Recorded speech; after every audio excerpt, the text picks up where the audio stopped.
Eta gaur, brotxe fruti izeneko pintxo bat egingo dugu. Brotxeta bat egingo dugu. Osagaiak hauek dira. Zagar bat, 6 puska zagar. Gero, 6 puska marrubi.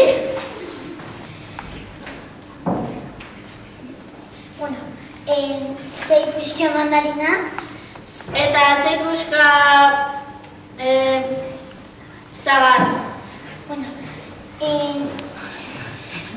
bitartekoak 6 brotxeta dira.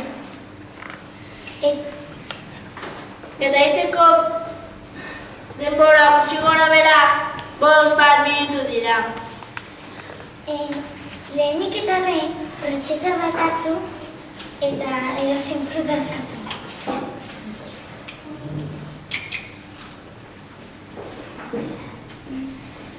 Eta hola, danak sartu berdi. Aurrena udaria, gero marrubila, udaria dago, no?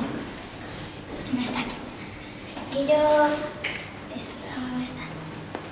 gero zagarra,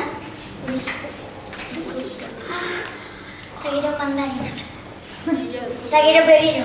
Bueno, txikila gehatu da baina. Hola, zara. Bat? Ya está, lagunaz. Keski zartu ez. Ja, udaria ez ezarrizu. Eta ja ditugu. Aholkua egarria bat noakazu perfektua da. Honegin.